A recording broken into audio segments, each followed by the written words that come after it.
अस्सलाम वालेकुम, welcome to my channel. हम अकाउंटिंग के अंदर बेसिक्स कॉन्सेप्ट्स को हम सीखने की कोशिश कर रहे हैं, किस तरह से हमें अकाउंटिंग को पढ़ना चाहिए, उसको अंडरस्टैंड करना चाहिए। हमारा जो चैप्टर चल रहा है इन्वेंटरी वैल्यूएशन, हमारी जो प्रीवियस सीरीज जो हमारा क्वेश्चन चलता हुआ आ रहा है, हम उसको इन्वेंटरी वैल्यूएशन को समझने की कोशिश कर रहे हैं और हम उन मेथड्स को समझने की कोशिश कर रहे हैं कि जिनकी मदद से जो है हम अपने कॉस्ट ऑफ एंडिंग इन्वेंट्रीज को कैलकुलेट करेंगे, कॉस्ट ऑफ गुड्स सोल्ड को निकालेंगे, सेल्स को निकालेंगे। लास्ट दो वीडियोस के अंदर आपने देखा कि हमने फीफो मेथड को किस तरह से अप्लाई किया और last in first out method LIFO को किस तरह से अप्लाई किया। इस वीडियो के अंदर आप ये देखेंगे हमारा लास्ट जो मेथड है पीरियोडिक के अंदर weighted average method. Weighted average method का नाम से ही लग रहा है कि कोई एवरेज मेथड के थ्रू हम कॉस्ट ऑफ एंडिंग इन्वेंटरी निकालेंगे। आपकी के सामने स्क्रीन के ऊपर वही सवाल जो हमने फीफो मेथड को अप्लाई किया और लीफो मेथड को अप्लाई किया, वही सवाल हम कंटिन्यू करेंगे और उसी सवाल को लेते हुए इसको वेटेड एवरेज कॉस्ट मेथड से हम इसको अप्लाई करेंगे और हमारे पास वही रिक्वायरमेंट होगी कि कॉस्ट ऑफ एंडिंग इन्वेंटरी निकालनी है, कॉस्ट ऑफ गुड्स सोल्ड निकालना है और ग्रॉस प्रॉफिट निकालना है। जी, सवाल आपके सामने मौजूद है। सवाल हमारे पास क्या है कि असलम स्टोर्स की इन्वेंट्री मौजूद है हमारे पास जनवरी की इन्वेंट्रीज के अंदर हम क्या करेंगे, वेटेड एवरेज कॉस्ट से हम काम कर रहे हैं। वेटेड एवरेज का मतलब क्या है कि हम कोई एवरेज मेथड को इस्तेमाल करेंगे। एवरेज मेथड को किस तरह से हम अप्लाई करेंगे वो हम नीचे अभी देखेंगे। स्क्रीन के ऊपर आप ये देख रहे हैं कि वेटेड, हमने एक प्रेजेंटेशन बनाई हुई है, weighted average method calculation for ending units in hand. सबसे पहले हम कैलकुलेट करेंगे एंडिंग यूनिट्स। हमारे पास टोटल जितनी भी परचेज हमारे पास पूरे महीने में हुई है उनको हमने कर लिया एक तरफ।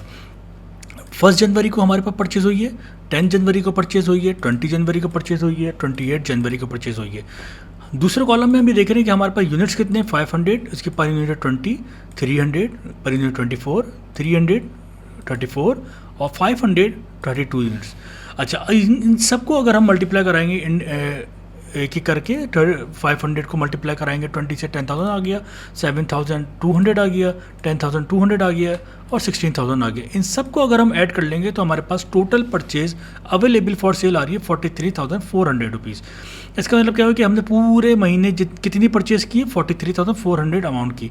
और इसके जो यूनिट्स हैं वो यूनिट्स को भी हमने कैलकुलेट कर लिया। यूनिट्स कितने हमारे पास, 1600 यूनिट्स। अच्छा, अब हमने कुछ इस महीने के अंदर सेल भी किए, इशू भी किए।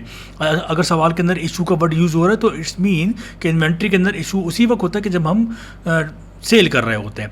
हमारे पास इस सवाल के अंदर 3 जगहों पे सेल हो रही है, 15 जनवरी, 25 जनवरी और 31 जनवरी को। 700 यूनिट्स, 300 यूनिट्स, 250 यूनिट्स। देखिए 700, 300 और 250 यूनिट्स, इन तीनों को अगर हम एडअप कर लेंगे तो हमारे पास 1250 यूनिट्स आ जाएंगे। तो 1600 में से अगर हम अपने सोल्ड यूनिट्स को निकाल लेंगे तो हमारे पास आंसर आएगा 350 यूनिट्स। अच्छा, अब हमारे पास 2 चीज़ें आ चुकी हैं, total purchase available for sale आ चुके हैं हमारे पास, और हमारे पास टोटल जो यूनिट्स है परचेजेस के वो हमारे पास मौजूद है। फार्मूला एक हमारा बन चुका है कि वेटेड एवरेज का फार्मूला कैसे बनाएंगे। एवरेज का तो सेम वही होता है कि आप जितने भी अमाउंट है उन सबको ऐड कर लें और नंबर ऑफ आइटम्स को उससे डिवाइड कर दें। तो हमने फार्मूला भी ऐसे बनाया कि per unit by weighted average is equal to total cost of purchase available for sale. हम यहाँ पे एक एवरेज पर यूनिट निकाल लेंगे, ठीक है जी, क्योंकि हम ये देखेंगे कि डिफरेंट डेट्स पे डिफरेंट वैल्यूज़ जो हमारे पास आ रही हैं वो डिफरेंट पर यूनिट्स की वजह से आ रही है। 20, 24, 34, 32, इट्स मीन कि डिफरेंट हमारी परचेजेस हुई हैं डिफरेंट हमारे पास पर यूनिट के लिहाज से। तो हमें एक ऑन एवरेज रेट निकालना है, उस एवरेज रेट से हम जो है वो कैलकुलेट करेंगे। जी, अब हम आगे चलते हैं, हम ये देखते हैं कि हम इस फार्मूले के अंदर टोटल परचेजेस को रखेंगे 43,400 को और डिवाइड कर देंगे 1600 को, तो हमारे पास आंसर आ गया 27। इसका मतलब है कि हमारे pass on average 27 per unit का मतलब क्या है कि कोई भी चीज़ हम परचेज कर रहे हैं तो उसका जो रेट है वो 27 रुपीज़ है। तो अब हम इस रेट को जो कि हमारे पास 27 आया है, इसको हम क्या करेंगे, इसको जब हम 350 से मल्टीप्लाई कराएंगे तो हमारे पास कॉस्ट ऑफ एंडिंग इन्वेंट्री आ जाएगी। अच्छा, लेकिन हम क्या करेंगे, उससे पहले हम क्या कर लेंगे, कैलकुलेशन कर लेते हैं सेल्स की। सेल्स के अंदर हम क्या देख रहे हैं कि 15 जनवरी, 25 जनवरी और 31 जनवरी 3 सेल हमारे पास हुई है, 700, 300 और 250 यूनिट्स। इसके पर यूनिट हमारे पास कितने हैं, 90, 92, 92। हम इन 700 को मल्टीप्लाई करेंगे 90 से, तो हमारे पास अमाउंट आ जाएगा 63,000। 300 को मल्टीप्लाई कराएंगे 92, क्योंकि ये सेलिंग है, क्योंकि सेलिंग प्राइस अलग होती है, परचेजिंग पर यूनिट अलग होता है। ऊपर जो हमने निकाले वो परचेजिंग पर यूनिट निकाले ऑन एवरेज। इन तीनों को जब हम एडअप कर लेंगे तो हमारे पास आंसर आ जाएगा 1,13,600। अच्छा, इसके बाद हम क्या करेंगे, अब हमारे पास जो हमारा जो मेन इंपॉर्टेंट जो जिसके ऊपर हम काम कर रहे हैं वो कॉस्ट ऑफ एंडिंग इन्वेंट्री निकालनी है। कॉस्ट ऑफ एंडिंग इन्वेंट्री कैसे निकालेंगे जी, कॉस्ट ऑफ एंडिंग इन्वेंट्री हम कैसे निकालेंगे, तो हम कॉस्ट ऑफ एंडिंग इन्वेंट्री जी, कॉस्ट ऑफ एंडिंग इन्वेंट्री निकाल लें। Total purchase available for sales 43,400। इसमें से जब हम लेस कर लेंगे कॉस्ट ऑफ एंडिंग इन्वेंट्री, वो देखिए कॉस्ट ऑफ एंडिंग इन्वेंट्री हमने कैसे निकाली, 350 यूनिट्स मल्टीप्लाई बाय 27, 9,450। जब हम अपने टोटल परचेजेज में से कॉस्ट ऑफ एंडिंग इन्वेंट्री को माइनस कर देंगे तो हमारे पास आ जाएगा कॉस्ट ऑफ गुड्स सोल्ड। देखिए परचेजेस में से कॉस्ट ऑफ एंडिंग इन्वेंट्री निकाले, तो कॉस्ट ऑफ एंडिंग इन्वेंट्री हमने जो कैलकुलेट की वो 350 मल्टीप्लाई बाय 27।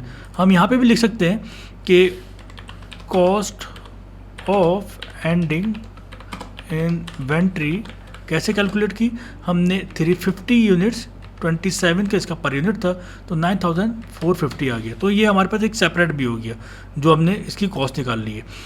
इसके बाद हम क्या करेंगे, इसके बाद हमारे पास जब कॉस्ट ऑफ एंडिंग इन्वेंट्री आ चुकी है, कॉस्ट ऑफ गुड सोल्ड भी आ चुका है, तो हम क्या करेंगे, ग्रॉस प्रॉफिट निकालेंगे।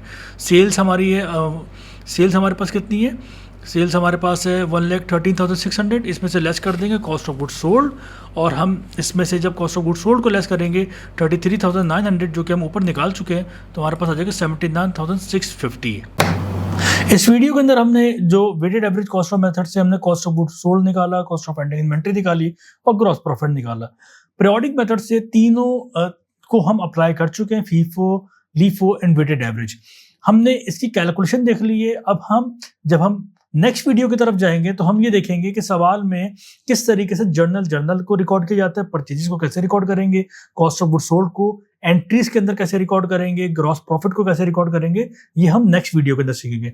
नेक्स्ट वीडियो के अंदर हम परपेचुअल इन्वेंट्री वैल्यूएशन को हम अप्लाई करेंगे और उस परपेचुअल के अंदर हम तीनों मेथड्स को अप्लाई करने की कोशिश करेंगे और सबकी मदद से हम कॉस्ट ऑफ एंडिंग इन्वेंट्री निकालेंगे, कॉस्ट ऑफ गुड्स सोल्ड निकालेंगे और कॉस्ट ऑफ ग्रॉस प्रॉफिट निकालेंगे।